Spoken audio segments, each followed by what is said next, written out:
thanking you. Jack Rasmussen, of course, the director who has been responsible for this tremendous outreach into our community throughout the region, bringing us a tremendous diversity of exhibitions, and for founding the Alper Space, which has become very important. The international reach Jack has pursued is evident today, and if you have not been up to the 3rd floor, please, please go up and see the Aboriginal exhibition. It is very important. It is stunning, and you will not see anything on this scale again. So make sure you stop by after this if you have not seen it. I wanted to thank a few people. Brandon Webster was instrumental in giving so much of his time to photographing a large number of works. And he was completely dedicated and fitted in with our schedules, which were a little erratic. Then in terms of the AU staff, Beth Bright, Kristen Howard, Kevin Runyon, and Ali Schumann were all tremendously helpful as we tried to figure out how to do this exhibition with a large number of works, as you can see. And most importantly, we'd like to thank the donors who contributed to the catalog. This is really a record of a moment in time in Washington art history. And without their support and financial contributions, we could not have done it. So, that's enough of me. I'm Vivienne Lassman, Curator. Lisa Gilotty, Philip Barlow. And I'll start with asking Lisa, how did you meet?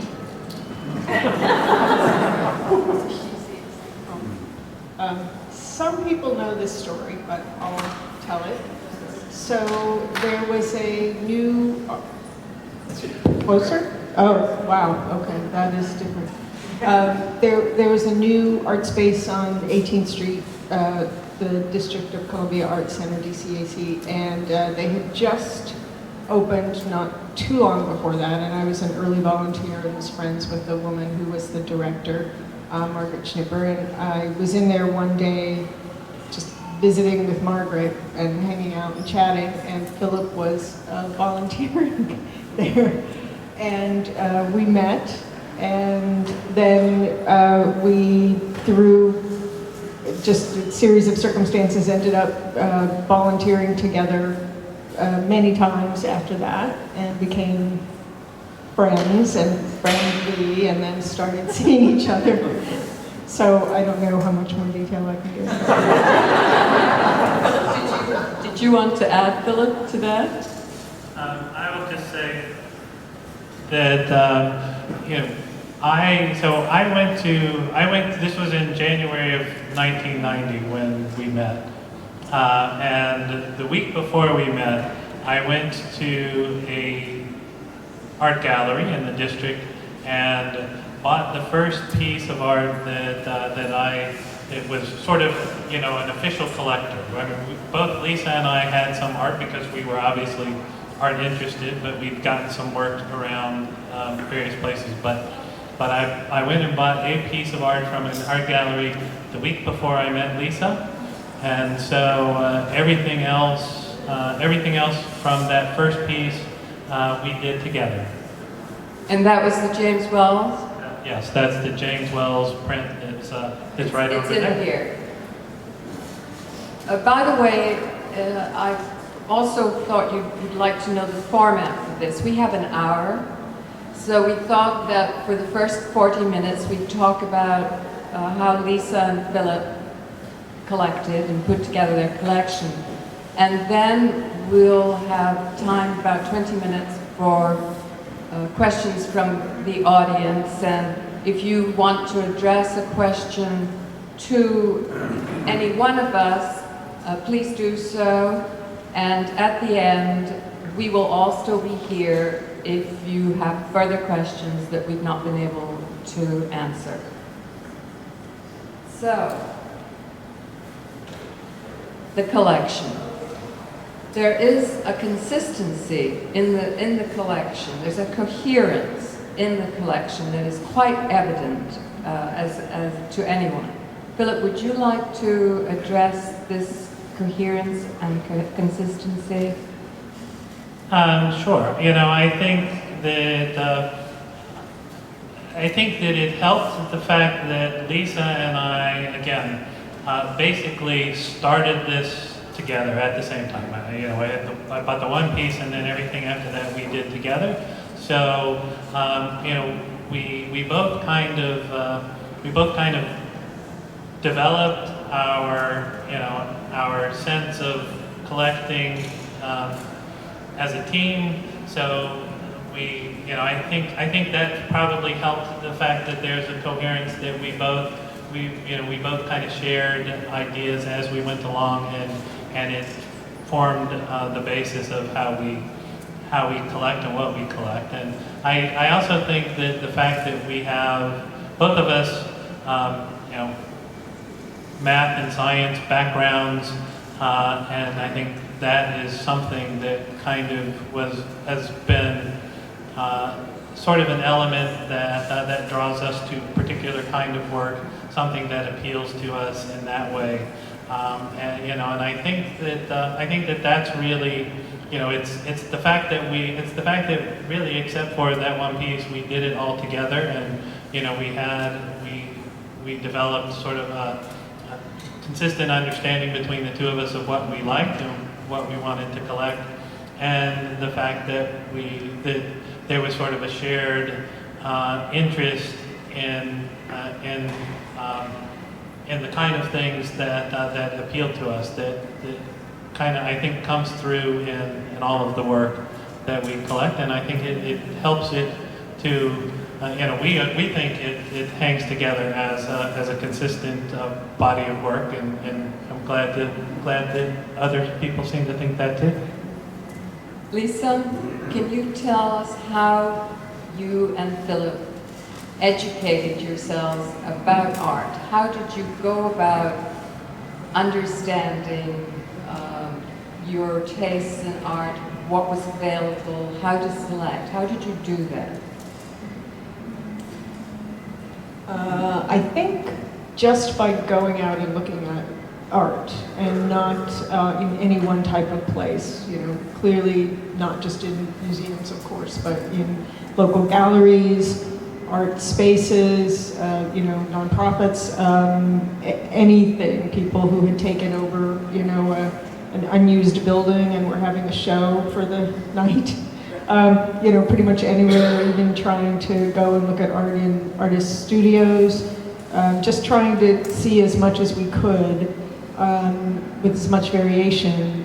And over time, I think we just kind of found our path, and in terms of what more often than not appealed to us. I think, is that what you're asking? Is that answer? Yeah. So it was just really a going and seeing. And I think additionally, what we did is, in addition to looking at the work, we looked at the price list, we looked at the artist's CV, and we talked to the artist. So I think that all helped us to develop an understanding of what the artist was trying to do in their work, whether these were the difference between emerging artists, established artists, things like that, and also I think very importantly, giving us an idea of how much artwork should cost. We always looked at the price list, whether we were buying or not. So it helped us to understand give us a framework for what we should be expecting to pay for art as we were looking at it. I think that then brings us to the charts and how you have managed to keep the statistics and that kind of information on the charts. Would you like to take that one, Philip? Unless Lisa wants to talk about it. No, thank you. No, thank you. So when we first started collecting, so I'm an actuary by background, so I'm very comfortable with numbers and very comfortable with spreadsheets, and so when we first started collecting, I started tracking the work that we had collected on a spreadsheet, and I would look at the spreadsheet to try to just visualize in my mind, what it told me about our collection, and at first that was relatively easy when there were a few pieces. You could just kind of look at it and get a sense of what was there. But as it got bigger, I could no longer do that. I couldn't look at it and see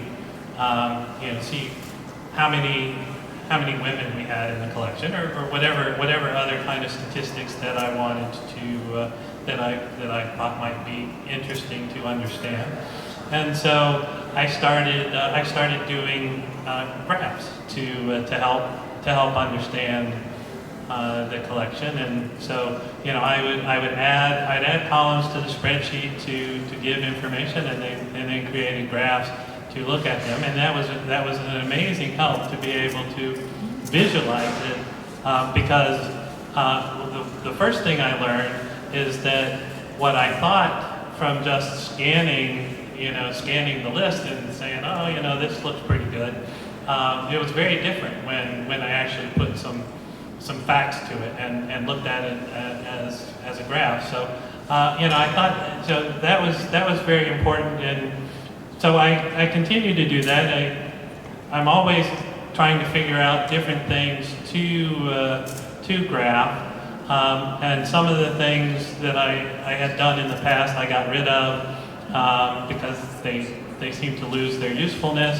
But it's something that we'll continue to do and continue to look for different ways to look at the collection, and so to help us understand what it is. And I think one of my favorites, and I think this was probably the first one that I did, is this one back here that looked at how many pieces we bought and how much we spent each year. And it's very clearly not sort of a level thing. So what we collected in terms of both number and what we paid for it varied greatly year to year. And you look at that and compare that to our non-art lives, and it was interesting how those two things kind of related. There were reasons why we bought more art some years and less art other years. So I think that's kind of where the quote comes from there, that it's telling our story of how we collect art. And the obvious point here is, what's the year, 2000 and something, when you were not buying art, it was because? Oh yeah, so yes, so if you look at the big peak up there, that's when we paid off our mortgage on our so we had money and we bought art. But as we were doing that, of course, we didn't have enough room for the art that we had. So a couple of years after we paid off our mortgage, we bought the apartment next door, and then all of a sudden our art buying took a nosedive because we had just entered into that transaction to both buy it and then the work to combine it. So it does kind of tell the story. I'll tell you one more point. There's an earlier point back in like 1999 where we also had spent a lot of money, and that counterintuitively is when I lost my job. My job went away, but they gave me severance when my job went away, and I got a new job. So we were kind of flush with cash then, and that's what we do when we're flush with cash. We buy art.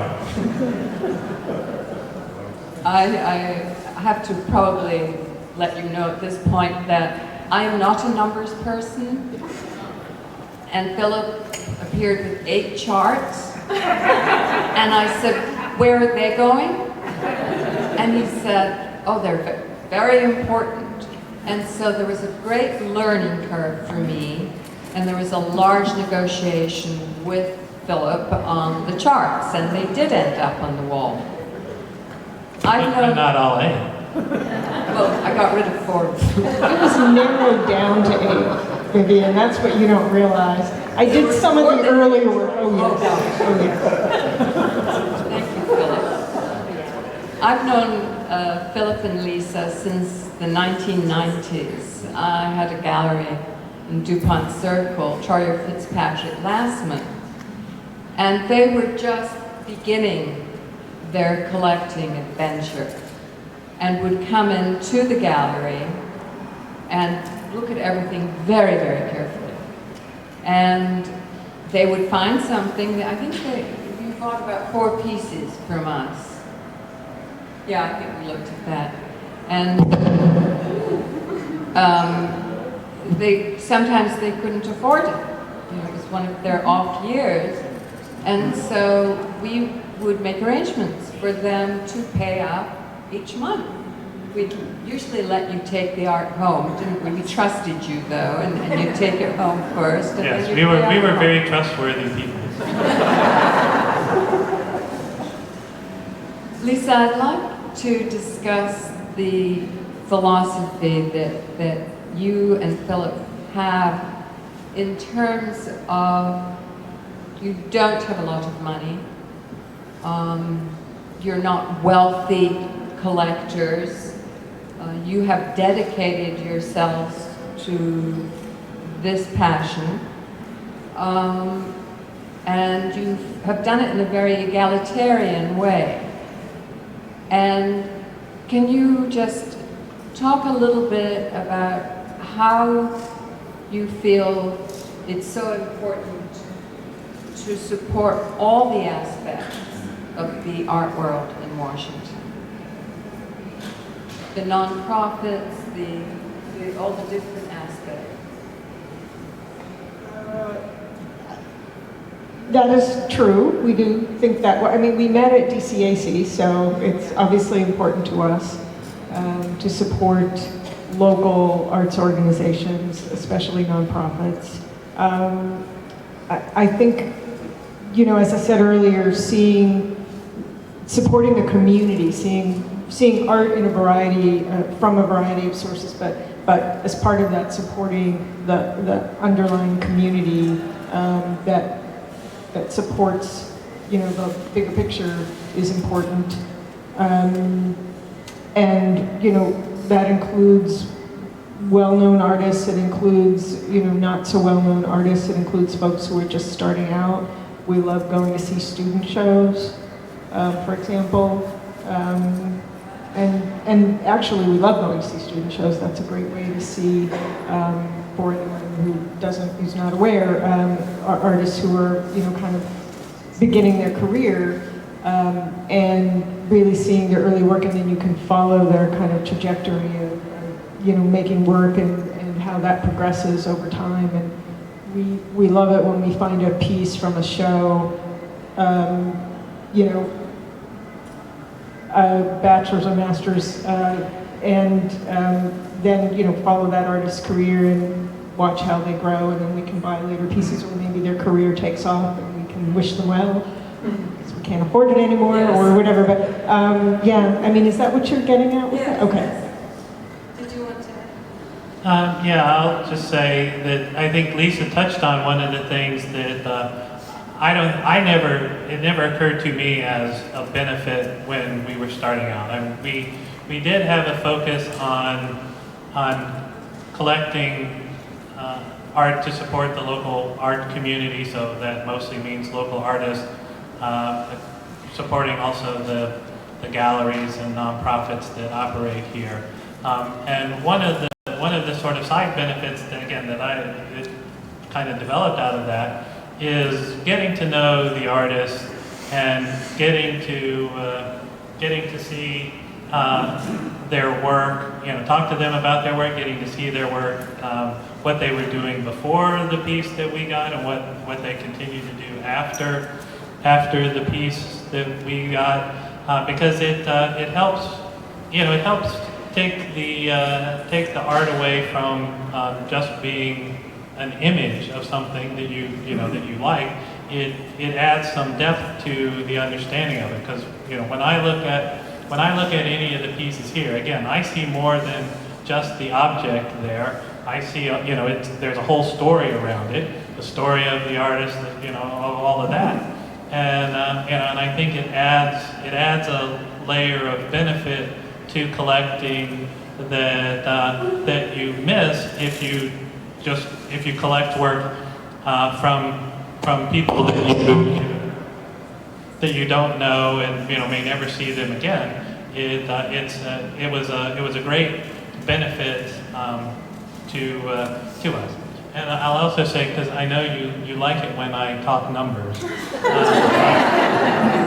But Everyone does. yes, I know. But we made it it was very intentional for us to go around and see work in a lot of places, and I think it mentions this in the catalog, but we have collected work from over the years 64 different galleries, nonprofit kind of spaces in this area, and I don't think, if I didn't have a list, I don't think I could come up with 64 galleries, nonprofit spaces that were around over the past 30 years, but there clearly is, because I've got a list of them all. So we did go around, and we did make it a part of our thing to be as all-encompassing as we could. As long as we're on numbers, Philip, would you like to tell us how many you have in your collection, how many are here, any other numbers that you have at your fingertips? So in our collection, in the catalog, it says 459 pieces. We have gotten one piece since the catalog was done, so we're up to 460 pieces of art now, from 274 different artists. And so in the show, there are 88 pieces in the show, and from representing 72 different artists. And I'll say one of the hardest things for me about the show, I love every piece that's in the show, but I wish we could have had. Yes, I wish we could have had the other 372 pieces.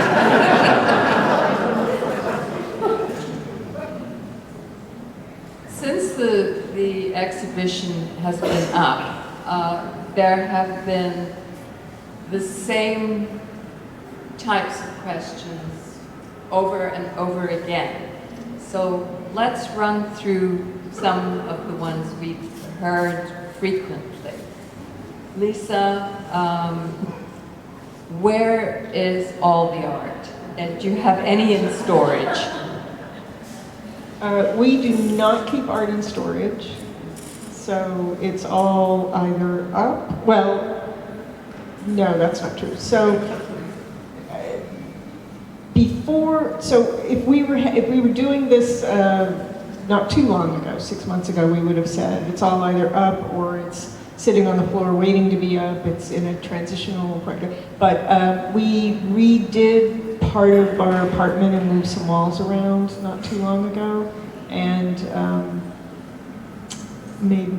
actually tried to make more wall space, but whatever. Anyway, and so we had to take a lot of art down, and then we took art down to do the show, and now we started to take even more work down because we're going to be taking advantage of this to repaint the rest of the walls. A lot of art over the years has gotten hung in places to hide chunks of plaster that had come out of the walls from previous art that had been taken. So we're taking advantage of the opportunity to kind of make the walls look very nice again and freshly painted and everything. But generally speaking, setting aside all of that, the art is, for the most part, up. We hang it salon style. There, occasionally, as I said, there'll be art on the floor waiting to find a spot, but yeah, Does that take a long time sometimes? When you buy a new piece, collectors call it the domino effect. You've got everything up on the walls, and you have to have this new piece. And it comes in, and it's, if I move that piece, then this one goes, and it just goes on and on. How do you deal with that? We don't necessarily see that as a bad thing. We think it's great. I will say we spend a lot more time figuring out where to hang a new piece than we ever do figuring out if we want to buy something or not. We rarely spend, when we know it, and we just do it. But once it comes in, we never buy art thinking, well, it's going to go there. We just don't think about it. And so when it gets into our place, then, the process starts, and that takes time. And it's nice to be able to move things around. It's an opportunity rather than a problem, because then you can potentially find a new spot that it would not have occurred to you previously. Maybe the lighting has changed, or something has, we've moved some walls and things, and so there are different spaces available for a piece that hadn't been before it was hung. And so you have the opportunity to, I think, see a piece in a different way next to different things that play off it differently, and maybe tell something, a different side of it. Sorry, I said the word different a lot there, but anyway, but it's nice. We do have at home what Lisa calls the 6-inch rule. So the work at home, we don't hang work closer than 6 inches apart. But 6 inches apart is pretty darn close. And that's the minimum. Yeah. But normally it's more than that. But that's the minimum. But when in doing that, it was an exercise to lay out this show here, and we had a lot more than 6 inches between the pieces here. I think it's even more of a challenge when you are hanging the work close together to do it in a way that doesn't feel too crowded, and that is visually appealing as a whole, not just the individual pieces. And so we do spend an awful lot of time on that, and we won't hang something until we both figure out that it's in the right place. And I think that time is really time well spent to help with the collection. Seeing the works now in the Katzen galleries, and seeing the different juxtapositions that have occurred since you brought the works here, and the placement, has seeing the art in this different situation helped you to see pieces in a different light, in a different way? When they come back home, are there certain juxtapositions that you might continue at home? I think so. I would definitely, yeah. It was a real opportunity to see work on much larger walls than we have at home available to us, and to see pieces together that it had never occurred to us to put them near each other previously, and it's great. It's so great. So yeah, it's actually exciting to think about them coming back and maybe pairing those pieces. I don't know if you And you've that's occurred to discovered you. some things. I know that you've discovered here that you had many more works that were black than you had realized. Yeah, that was one of the things that most struck me as I was going through. I didn't realize how many black and white pieces that we had.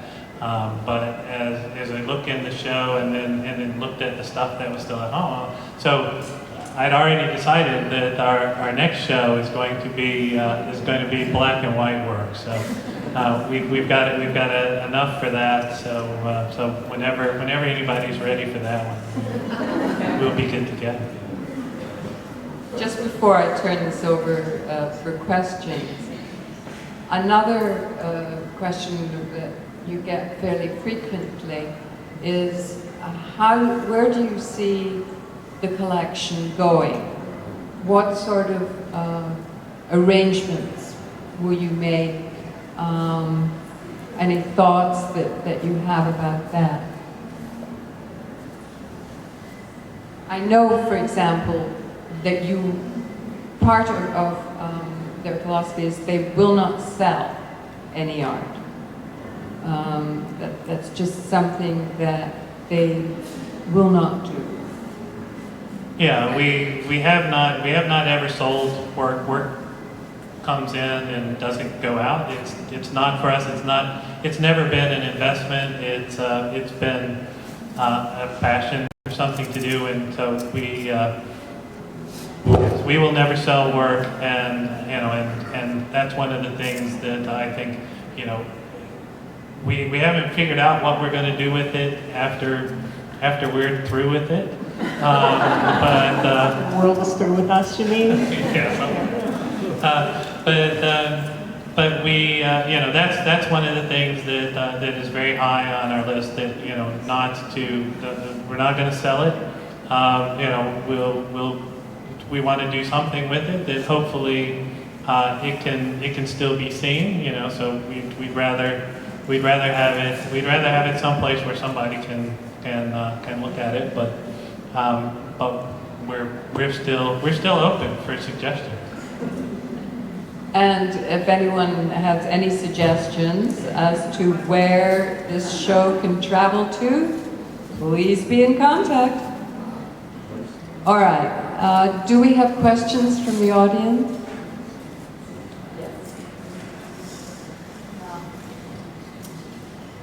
Hi, thank you for showing this collection. I love the charts. They speak to my nerdy heart, so thank you for showing them. Two questions, if I may. The first is, how did you pick the 88 out of the 460 that you had? What was the kind of consideration that you had there?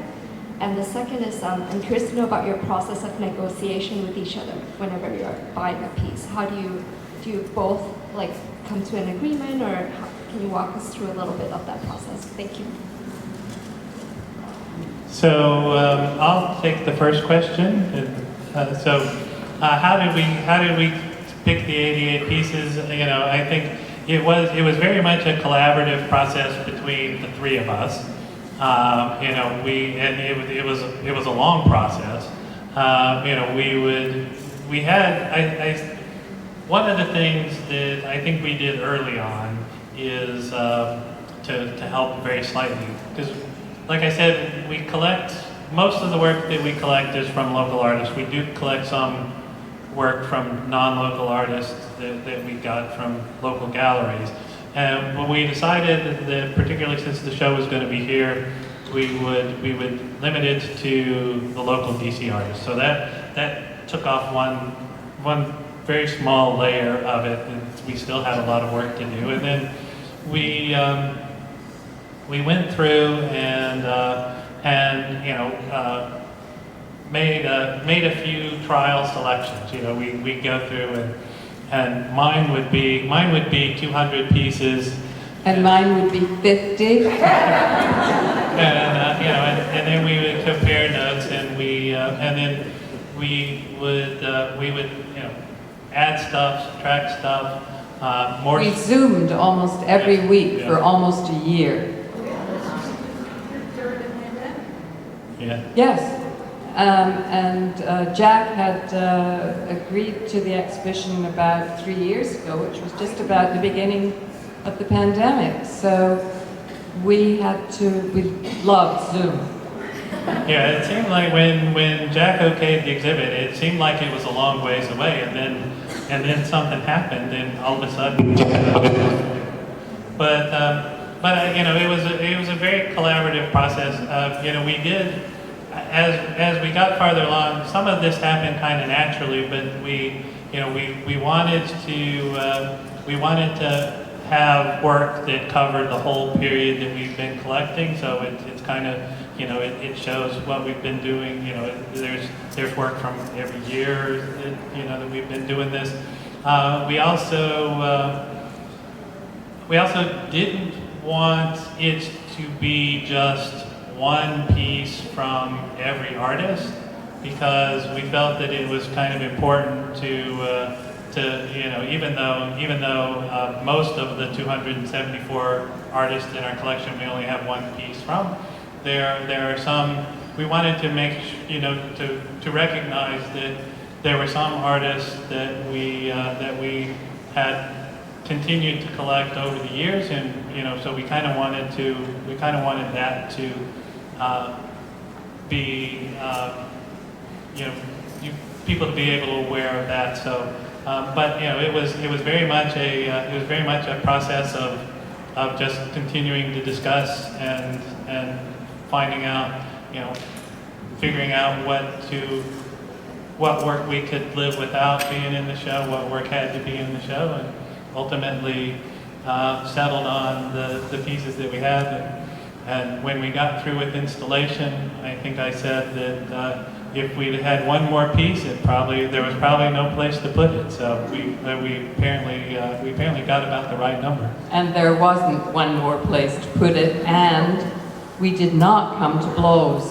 I saw a hand up. There was a second part to this question. Oops. I forget what that was. I think it has to do with how we decide between us. And I'm always amazed when people say, you know, that they collect together, but they constantly disagree. We tend, rarely do we disagree. Sometimes we'll go, I mean, it just really depends on the setting and the space and the event or whatever, but sometimes we'll go walk around together. Often we'll just split up. And usually it happens that we end up focusing in on the same piece, even though we didn't, you know, we weren't checking in with each other necessarily. Sometimes, if we really like a show, we'll each have several pieces that we really want, but of course we can never afford to do that, so we'll reconvene, and often we'll pick the same favorite pieces, but sometimes, you know, we'll have one or two, you know, and then we focus on the ones that we both like, and then it just becomes the sad process of trying to just pick one because, you know, but we rarely disagree. It always takes a lot longer for us to hang a piece than it ever does for us to make a decision about what to buy.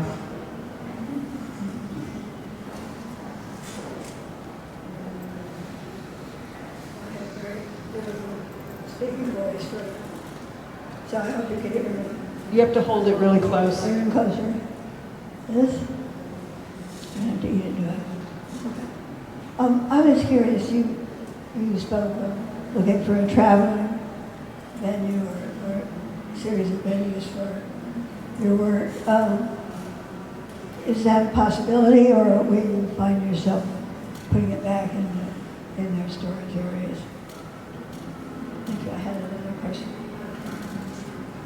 I think I can answer the question about will the exhibition travel.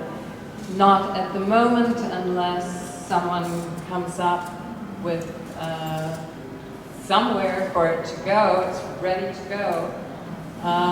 So we're hopeful, but the answer is not now. I think Pat had her hand up.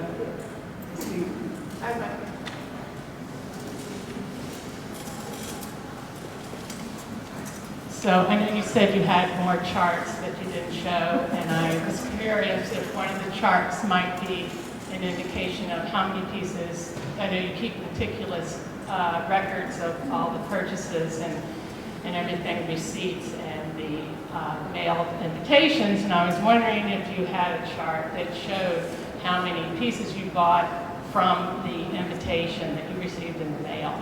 And I'm asking that because the United States Postal Service employs over 600,000 people, and it's really important. A lot of them are single mothers of color, and they are able to provide decent lives for their children with those jobs. And one thing that you can do to help that continue is to keep making postcards for your shows and mailing them. And I'm getting a little sick of hearing people say, oh, it's so expensive. It's not that expensive. People did it for years.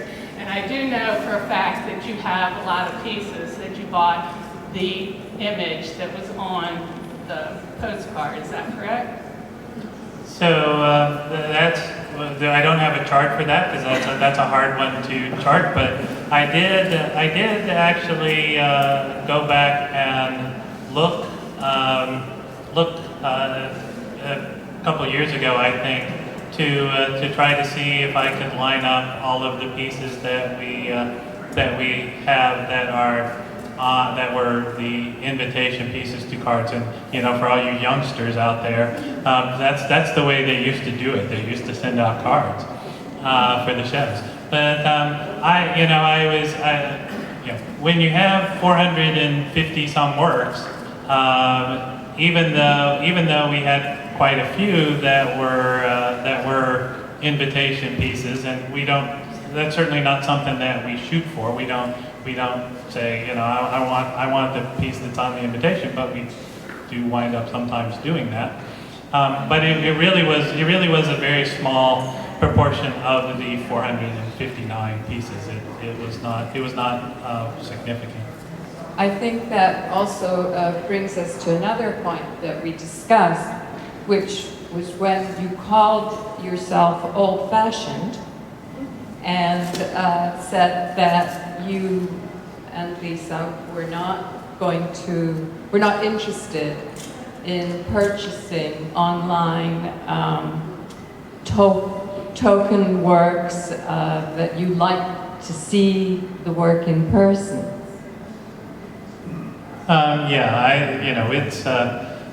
I can't tell you how many times that I've seen an image of a work and then you see the actual work, whether it's something in a local gallery or something at a museum, where it looks different.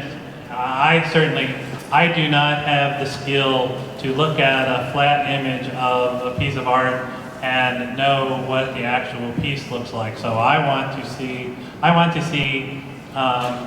the work in person before we buy it, and that I feel like that's counter to the way things are going these days. But You're referring to NFTs too? Yes. Right. Okay. Yeah, that's not something we're interested in.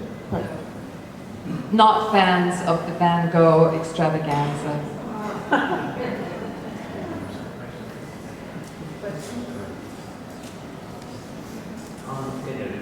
As a neighbor and friend, if the July collection would like to join, I have one July picture of my great grandfather's funeral in Libya. So if we can be sent to it, you need extra storage in your neighborhood, I'm happy to help. And they are a lot. Thank you so much, Phil and Lisa. Really appreciate it. I think it's fascinating. I've never heard collectors talk. I'm so thrilled that you all are able to be here and explain. Can I ask, do you ever think that that you would ever say that the collection is finished? Would there ever be a point, or is it simply money and space? Or do you ever think that there'll be a day where you stop? So I not only am I an actuary, I'm life actuary by background, so I very much understand mortality tables. So it's the mortality tables that are going to make the collection stop.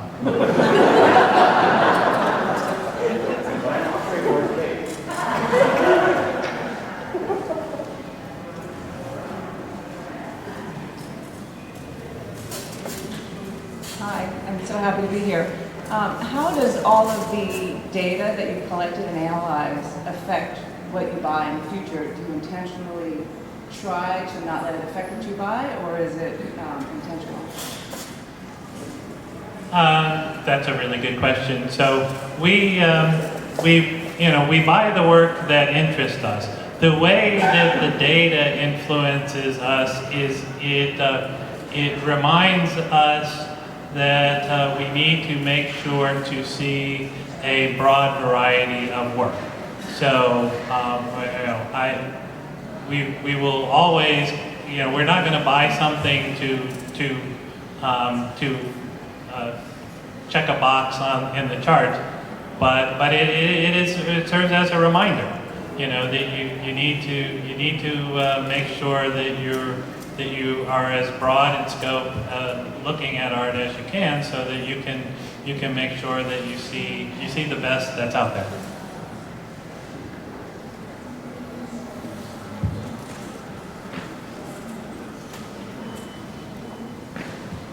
Have you ever fancied a piece but then not purchased it because you did not like the artist or what the artist said about the work for any reason?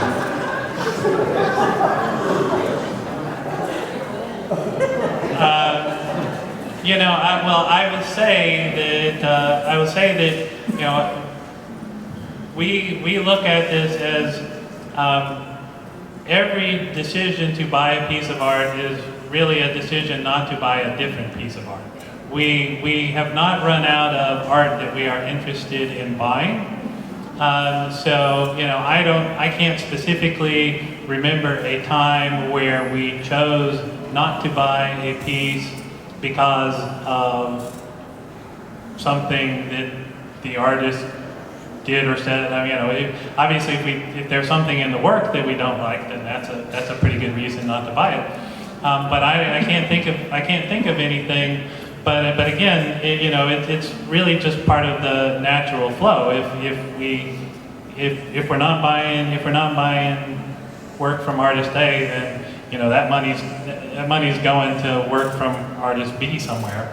So we probably would be hard pressed to recognize that, even if it did happen. Any other questions? It's my exercise for the week. You say that you buy work that you're interested in, so presumably you have some metrics, and I guess aesthetics is the main one.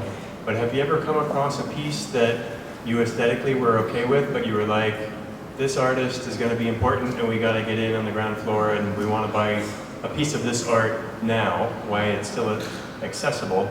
And the corollary to that is, have you then come across that artist later and said, oh, glad we got in on the ground floor? I don't think we're that smart about it. I really don't. I mean, it's certainly happened where we bought, art in a student show, and we could never hope to afford that artist's work now. I don't want to name any names here, but it's true. I don't think we're that smart going in. I think we just buy what is, what hits us. And again, the monetary value of it, if somebody's work becomes more valuable over time, that's frankly irrelevant to us. I mean, we're happy for the artist. Yes. But as far as us, we don't. It's not a question of getting in on the ground floor. It's we collect it because we like it. Another one? Okay. Did you? So not having a second apartment or a nearby neighbor who's offering wall space. I look at size when I'm acquiring a piece.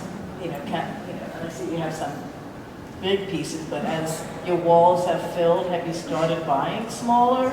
Or do you consider that like too big, can't take it? So, as Lisa said earlier, we don't try to figure out where stuff is going to go before we buy it. We do recognize it's easier to handle smaller pieces, but that's been, it's been that way the whole time. I mean, we have a lot of small pieces, and we'll continue to collect small pieces. We will, if we see big pieces that we like, we will probably continue to get those too. I can remember. I mean, there was one piece that we saw in a show that we both liked. We looked at the dimensions of it, and we thought, do we have a place big enough to put that? And so we went home and pulled out the tape measure and went around to all the walls, and either the walls were too short because there was furniture, or the walls were too narrow because it was a pretty big piece. And we checked everywhere. We could not find a place that it would go, so we wound up not getting it. I don't think your walls would have fitted either, Tom. So, but really, yes, size is something that we consider, but it's sort of probably third or fourth down the list of things. We're gonna get the work that we like, and if it's big, it's big, and we'll figure out a place for it. We have time for one more question. David, do you want to do it? Hey guys. It's not a question so much as an observation, and I think the great thing about the show is it shows the strength of the artist in Washington. And it's such a great breadth all the way across. The collection shows the strength historically of the art scene in Washington. And I remember when I first came here that they said that Washington's a very good place for artists to live and work. And I know a lot of artists feel that way, and a lot of artists don't feel that way. But the great thing about this show is that, and I really appreciate the dimension of it and the breadth of it, and we're just getting a small taste. And this is beautiful. This shows who you guys are graphically, but but also I look at the work and emotional content, intellectual content. It's all over the place. And could you talk a little bit about that?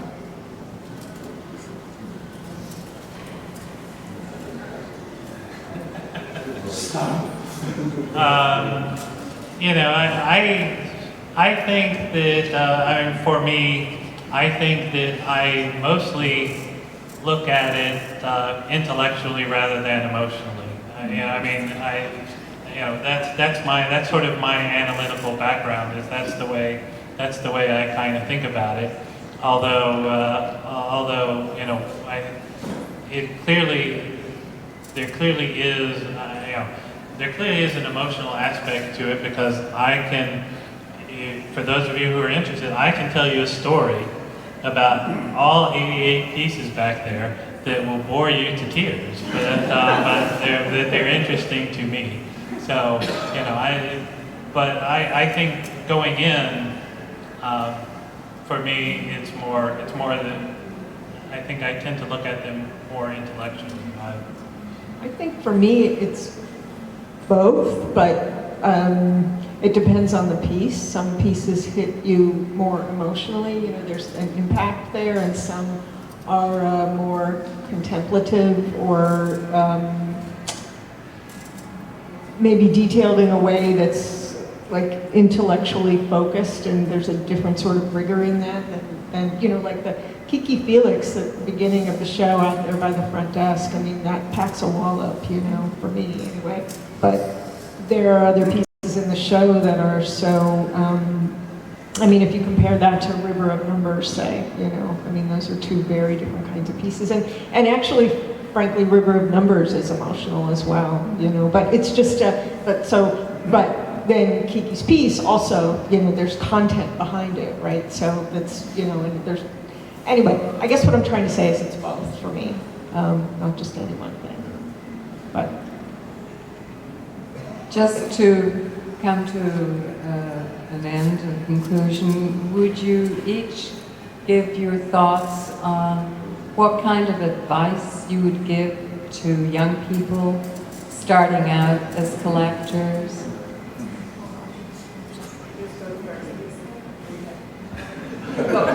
Plenty of time. I would say just don't be intimidated, just go out, look at as much as you can, ask whatever questions you want to ask. There are no dumb questions really when it comes to it. There's nothing, just go out and see the work, and over time you'll start to figure out what you tend to gravitate to. I guess my advice would be maybe don't try to, I mean, can I just go on for just a minute? Yeah, so I think we've talked about this, where, you know, there's a way of buying art that is buying art rather than collecting art, you know, and so I would maybe, and I'm not judging people who do this, but I would probably advise against maybe just going online to some of these shops that are available where you just, you know, you need a piece that's about X size and it's got some green in it because that'll go with whatever, wherever you want to put it. And so you go online and you're looking for a piece that's about X size with some green in it, and you buy that piece. So that's, you know, Philip has talked about it, it's like, you know, shopping online, like grocery shopping online, or doing something, you know, it's a different approach to it than we have, and I think that if you want to try to collect art, probably just going and looking at online stores and for things, you know, again, it's hard to really see a piece, you know, when it's flat, a flat image, but also it's just a different approach, I think, and it's much better to see work in person and meet the artists and talk with the either you know, non-profit space people or the gallery director or wherever you are, and just try to get a sense of the grounding of the work and the grounding of the artists and what kind of work they do and where that comes from, you know, because there's, you know, it's a line trajectory historically. So it's just better, just see as much as you can, ask all the questions you want, don't be shy. And I'll say, as with our experience, the first piece is the hardest. So, you know, get that first piece and then move on. You know, figure out a way to do that, and figure out, you know, and you don't have to do this right up front, but as you look, figure out what appeals to you. You know, we had a particular interest in supporting the local art community and try to get around and do that as much as we could. You know, that's a very labor-intensive thing to pick as a lane to go into. But you know, you don't have to do that. What's great about collecting is you can figure out what works for you and just do that. And so, you know, that's my two pieces of advice. Get the first one out of the way so that you have some idea of what you're doing, and then as you look, you know, figure out what you want it to be. And thank you all for coming. We will be here if you have questions for any of us, if you want the catalog signed, etc. I think that Philip and Lisa will be happy to do that. Thank you.